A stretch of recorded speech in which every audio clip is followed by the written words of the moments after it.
agar kita terhindar dari yang namanya simbolisme-simbolisme. Simbolisme kosong tak bermakna. Dalam artian gini, ayo bayat, grup, bayat. Tapi setelah bayat ngapain?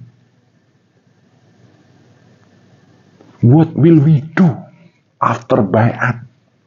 Apa yang harus kita lakukan setelah bayat? Jangan sampai hanya rubuh-rubuh gedang.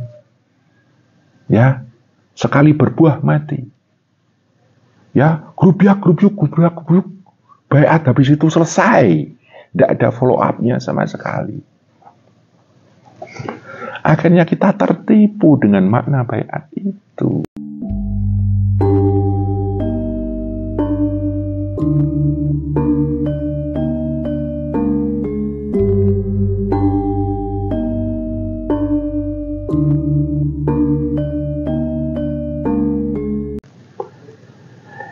Ketika seseorang melakukan baiat tertentu pada sebuah majelis thariqah, yang perlu kita jaga adalah kita harus mempunyai satu mindset, satu mainstream yang positif.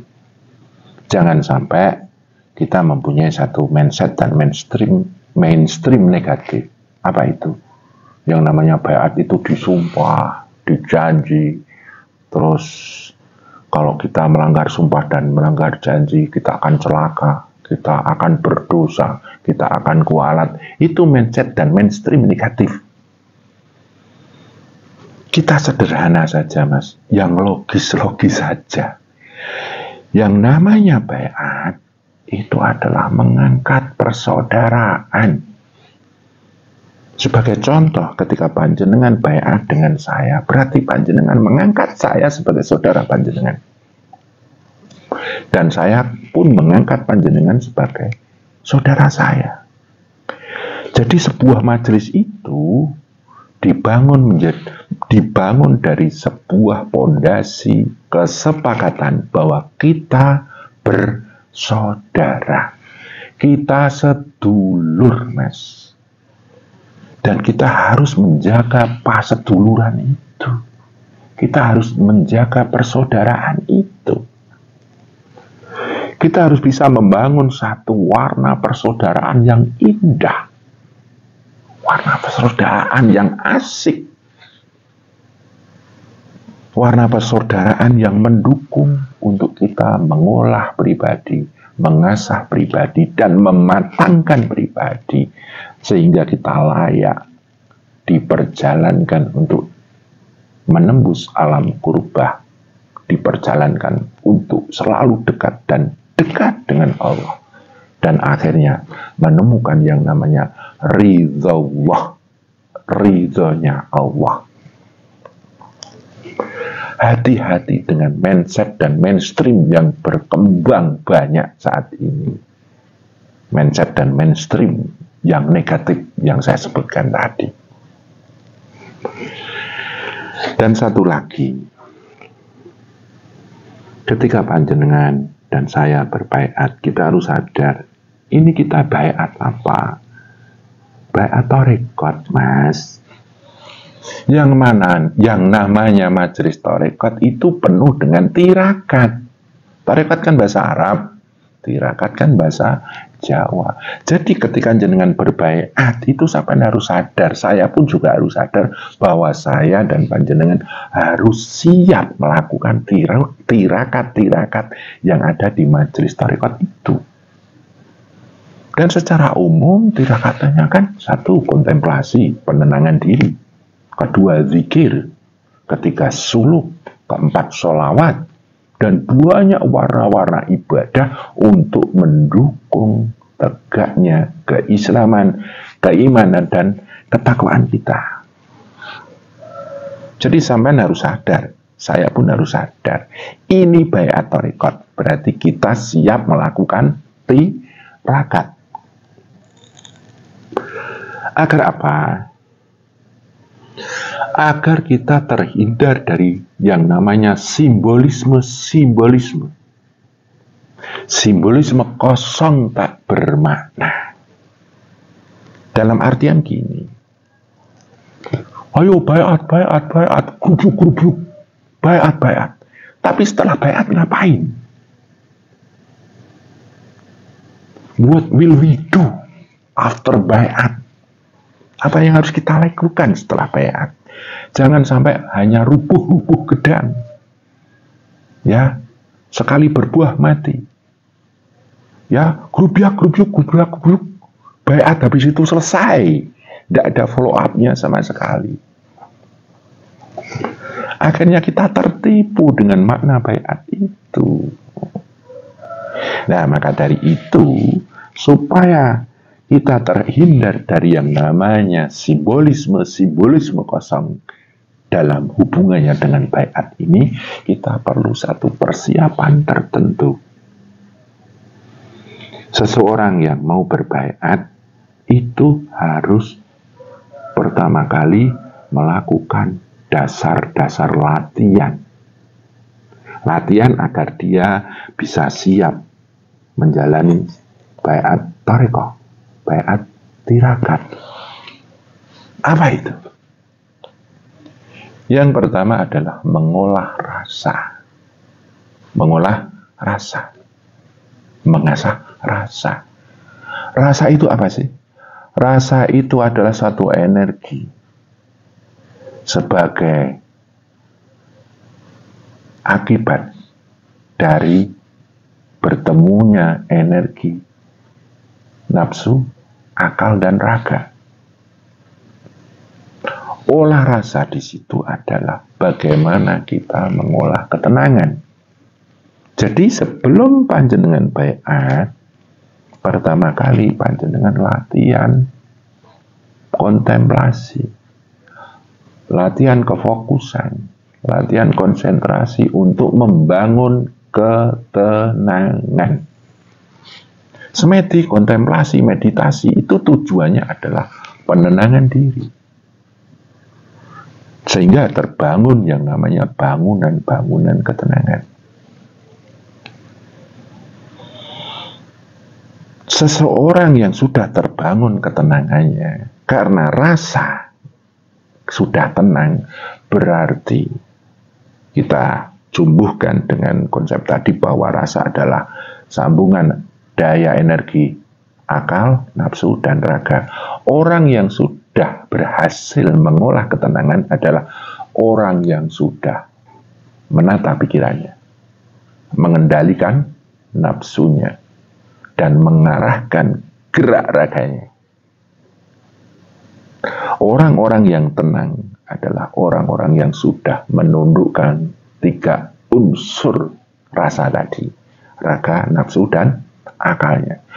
Seringlah melakukan kontemplasi, semedi, dan meditasi ketenangan. Di sana ada yang namanya semedi nafas.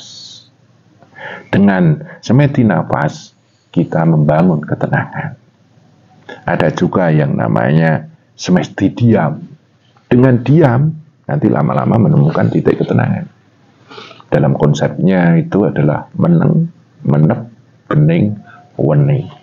Nah, ini diolah dulu supaya matang ketenangan itu, atau minimal setengah matang. Nah, persiapan pertama itu tadi, mengolah rasa. Dihantarkan kemana? Diasah untuk apa? Dihantarkan pada titik bangunan ketenangan dan diasah untuk ketenangan itu teruji. Nah, sehingga dia harus berlatih tenang di dalam kondisi berlebih, tenang dalam kondisi berkekurangan, tenang di dalam kebahagiaan, tenang di dalam penderitaan, tenang ketika mendapatkan sukacita, tenang ketika mendapatkan duka cita. Dalam prakteknya, kita harus benar-benar harus melepas semua simpul-simpul yang membuat jiwa kita tidak tenang. Dan kemudian kita fokuskan diri kita untuk selalu tenang dan tenang. Itu mengolah rasa. Kemudian adalah mengolah rasa. Rasa ini adalah satu energi sebagai satu akibat yang lahir dari ketersambungan antara ruh, cahaya, dan daya hidup kita, atau yang disebut dengan dat, daya adanya kita, daya gaib kita, atau dat kita, atau secara semesta disebut datullah. Makna rasa karena dia lahir dari keterhubungan antara ruh, cahaya, dan dat. Maka yang namanya rasa adalah keterhubungan kita sebagai makhluk kepada Tuhan kita. Sebelum kita melakukan satu baiat, kita harus melatih keterhubungan diri kita dengan Allah. Keterhubungan dengan Allah dengan perangkat akal adalah sadar Allah. Kemudian dengan perangkat rasa, dengan perangkat hati, kita merasakan Allah. Pertama, tadi kita membangun ketenangan. Yang kedua adalah memunculkan keterhubungan antara seorang hamba dengan Tuhannya. Prakteknya gini, hidup itu kan kadang gelap, kadang terang, kadang enak, kadang nggak enak, kadang kita dimuliakan, kadang dihinakan. Semuanya itu yang terkumpul menjadi satu daya kebahagiaan ataupun daya penderitaan, itu harus kita jadikan sebagai satu tangga-tangga pengolahan ketenangan diri dan keterhubungan dengan Allah. Dalam studi kasusnya begini, ketika panjenengan nggak punya uang, sedih ya, nggak punya uang itu, udah nggak punya uang, banyak hutang, sedih, pahit. Ketika sampean nggak punya uang, seberapa kuat jenengan tenang menghadapi itu semua? Dan dari keadaan tersebut, apakah kita tersambung dengan Allah, ataukah justru kita meratapi keadaan? Nah gitu, makanya ketika kita nggak punya uang, kita banyak hutang, tenanglah dan sambungkan jiwamu dengan Allah. Maka ketika engkau tidak punya uang dan banyak hutang, engkau tetap tenang dan khusyuk hubunganmu dengan Allah. Sebaliknya, ketika panjenengan banyak uang, ya orang banyak uang yang bikin pusing adalah ketika dia punya piutang. Ya, umpamanya kayak gitu ya. Tadi bingung karena banyak utang, nah ini bingung karena banyak piutang. Kita punya piutang nggak disaur-saur, koplak toh mas. Nah, di dalam posisi jenengan berkecukupan, banyak piutang, itu apakah engkau tetap tenang dan menjaga hubunganmu dengan Allah dan engkau khusyuk di situ, ataukah engkau akan fokus dalam ratapan dan rintihan? Kau fokus dalam menggerutu, atau istilahnya gedumel, nggak terima dengan keadaan. Nah, orang-orang yang mau baiat itu harus berlatih dulu, tenang, dan dia menyambungkan kesadaran cipta rasa dan karsanya dengan Allah dalam semua keadaan. Ketika panjenengan sendirian, ketika sampean sendirian, itu sampean tenang atau malah justru menerawang nggak jelas, hati nggak jelas? Ataukah engkau ketika sendirian, engkau tenang dan engkau sadar Tuhan dan engkau menemukan kekhusyukan di situ? Banyak kasus yang bisa kita jadikan sebagai tangga-tangga membangun ketenangan dan membangun hubungan kekhusyukan dengan Allah. ketika kita bekerja, jadikan sebagai ranah agar kita tenang di dalam dunia kerja dan tetap terhubungan dengan Allah. Kerjakan nggak terus-terusan, Mas. Walaupun kita kerja 8 jam kan ada jedanya. Nah, di dalam jeda bekerja itu kita membangun ketenangan dan membangun kekhusyukan dengan Allah. Semua sudut pandang harus kita jadi, maksudnya semua unsur-unsur hidup kita itu harus dijadikan sebagai tangga-tangga pengolahan ketenangan diri dan hubungan kita dengan Allah. Ketika berhubungan dengan keluarga, dengan pasangan, dengan anak-anak kita, itu kan ada gelap dan terangnya toh, ada suka dan dukanya toh. Bagaimana kita mengatur dan menata keluarga, berhubungan dengan keluarga itu kita tetap bisa tenang dan khusyuk dengan Tuhan. Dan ketika kita menghadapi nasib baik ataupun nasib buruk, ya takdir yang sesuai dengan kehendak kita atau enggak, lah di situ kita teruji sejauh mana kita mensikapi dengan ketenangan dan kekhusyukan. Dan akhirnya semakin terasah dan terasah. Kalau ketenangan itu sudah terbangun, ya minimal ya bangunan yang belum matang banget atau mungkin ya ala kadarnya. Dan yang penting kita bisa merasakan itu, kemudian kekhusyukan kita juga ya masih ala kadarnya. Yang penting ada energi-energi itu, ya disitulah kita merasakan, oh ternyata ada ya enaknya. Lah disitulah monggo berbaiat, kan kayak gitu. Lah ini ada tata caranya, Mas. Ada tata caranya. Jadi saya ya, tadi dari pagi sampai malam saya kerja ngeri, Mas. Saya dari subuh sampai habis misa saya kerja itu. Apalagi malam banyak melek nih.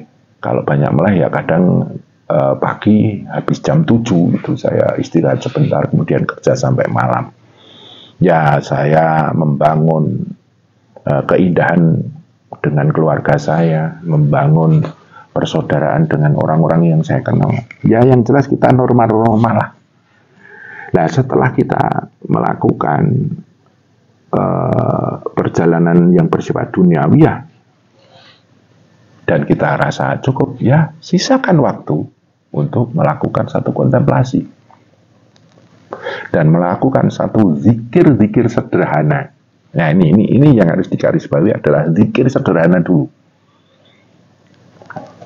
Kenapa saya bilang zikir sederhana? Karena ketika panjenengan sudah berbaiat itu ada zikir yang sangat banyak ya. Ada zikir, ada suluk, ada sholawat, dan itu perlu satu latihan tertentu dalam kadar yang tertentu pula. Makanya dalam prakteknya gini, sisakan waktumu untuk melakukan satu kontemplasi, penenangan diri, kemudian melakukan zikir yang sederhana saja. Contohnya, diam, setelah semuanya selesai, kita duduk, diam, lupakan semuanya, istirahat kita. Lupakan, pikiran suruh istirahat, perasaan suruh istirahat, kita duduk, kontemplasi, penenangan diri. Ya. Kalau udah tenang, berarti sang rasa sudah mulai siap diajak untuk berzikir. Lah, kita bangun rasa kesadaran diri kita dengan Allah. Lakukan zikir sederhana. Contohnya, setelah tenang, ucapkan saja asma Allah. Allah. Kan nggak gitu. Tarik napas tenang. Buang, ucapkan Allah. Sederhana banget. Ketenangan akan muncul di situ, kefokusan dan keakraban kita dengan Allah akan muncul di situ. Kemudian ucap saja yang sederhana, Subhanallah, Subhanallah, Subhanallah, atau Alhamdulillah, atau mungkin Allahu Akbar, atau mungkin Astaghfirullahaladzim, atau mungkin La haula wala quwata illa billah. Monggo, yang penting terbangunlah satu titik bangunan ketenangan dan bangunan tauhid. Titik ketenangan itu dimensi rasa, tauhid itu dimensi rasa. Dan lama-lama kita terbiasa. Pertama dipaksa, kemudian dibiasakan, akhirnya lama-lama terbiasa, dan akhirnya jadi refleksi. Dan setelah kita 1 hari, 1 minggu, 1 bulan, 1 tahun, ya nggak sampai tahunan gitu, kita sudah mulai merasakan enaknya membangun ketenangan dan membangun tauhid, ya disitulah monggo, oh sudah saatnya saya baiat, sudah saatnya saya siap untuk melakukan zikir-zikir yang diajarkan pada sebuah majelis thariqah. Jangan sampai tidak ada persiapan apa-apa. Orang yang belum ada persiapan latihan ketenangan dan latihan bertauhid, bersyahadat, itu yang kita khawatirkan dan kita takutkan adalah ketika dia berbaiat, setelah itu yang dia kumpulkan adalah konsep tak. Tapi konsep itu tidak dia imbangi dengan satu tata laksana untuk menyatakan ilmu itu, atau istilahnya ngelmu kelakone kanthi laku. Jadi jangan sampai konsep itu tidak kita imbangi dengan tirakat kita. Lah, setiap ngaji dapat konsep. Lah, karena kita tidak terlatih untuk latihan melakukan ajaran itu, akhirnya konsep itu hanya ngumpul di otak kita. Dan akhirnya kebanyakan konsep koplak. Jadi masuk thariqah malah mengkokak konsep. Ya, malah pusing. Kita tidak bisa merasakan dzau'nya, tidak merasakan efeknya. Nah, makanya kalau mau baiat, bangun dulu kesiapan untuk melakukan tirakat, agar setelah baiat terbiasa melakukan tirakat, akhirnya tinggal gas. Jadi sebelum berbaiat itu gigi 1, setelah baiat gigi 2, 1 gigi 3, gigi 4, gigi 5, gigi 6, kebut, keber, kan kayak gitu. Nah, itu berarti kita benar-benar siap baiat. Dan kita benar-benar paham, oh, iki aku ki baiat thariqah, ini baiat tirakat. Yo kudu seneng tirakat. Wong majelis thariqat kok konsep tok. Ya. Nanti ada buku yang enggak dibaca. Jadi konsepnya misalnya buku, tersimpan di buku. Terus yang dia dengar hanya tersimpan di otak, tidak ada tata laksana dalam tirakat-tirakat apapun. Nah, ini naif. Ya, dan akhirnya jangan salahkan nanti, wah saya itu masuk thariqah kok bukannya dapat ketenangan, malah pusing dengan konsep. Nah, akhirnya terjebak dalam ilmu filsafat. Ya, kebetulan saya itu kan kuliah filsafat, Mas. Saya S1 Gajah Mada. Saya stumek masalah konsep. Nah, saya kuliah banyak konsep. Dulu di pondok juga konsep nahwu sorof.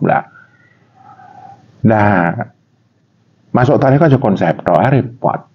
Kan kayak gitu. Dulu ketika di pondok itu kan ngaji alat gitu. Nah, ilmu nahwu nama ilmu sorof itu kan ilmu alat agar kita bisa memahami bahasa agama Islam. Ya banyak bahasa Arab, makanya kita perlu belajar nahwu sorof. Tapi semuanya itu harus kita cetuskan dalam satu dimensi rasa. Bagaimana agar agama Islam yang kita peluk itu menyentuh rasa kita, kemudian menyentuh rasa kita, selanjutnya menyentuh jiwa kita. Akhirnya agama Islam itu menjadi satu titik pencerah. titik penerang seperti apa yang dicita-citakan turunnya atau diangkatnya Kanjeng Nabi Muhammad SAW itu kan untuk yahdi minadzulumati ila nur, untuk menunjukkan jalan dari kegelapan menuju terang, dari kegelapan menuju pencerahan. Kalau di Perancis namanya Renaissance, ya. Terus istilahnya dari zaman jahiliyah menuju zaman yang terang benderang, kayak gitu. Lah ini Thariqah ini adalah satu metodologi untuk bisa menggolkan cita-cita itu agar nanti Islam itu benar-benar rahmatan lil alamin. Lah, rahmatan lil alamin, jangan bicara alam luas ini doang ya. Islam harus bisa menjadi rahmatan lil alamin, alam pribadi kita. Kemudian alam semesta, langit, bumi, dan seisinya, kan kayak gitu. Nah, nanti akhirnya terjadilah satu hubungan yang indah dalam artian hablu minallah, hablu minannas, dan hablu min alamin, kayak gitu. Sederhana wae Mas. Jadi monggo nanti nek panjenengan ajeng baiat persiapkan dulu, dikulinakne latihan penenangan diri dan latihan sadar Tuhan, dan dinyatakan dalam zikir-zikir yang sederhana dulu. Baru nanti kalau jenengan sudah terbiasa melakukan itu, monggo baiat. Kan gitu. Ya, baiat bukan hanya simbolisme kosong. Ya, kita harus benar-benar menjaga makna baiat itu apa sih? Mesti ada tujuan nih.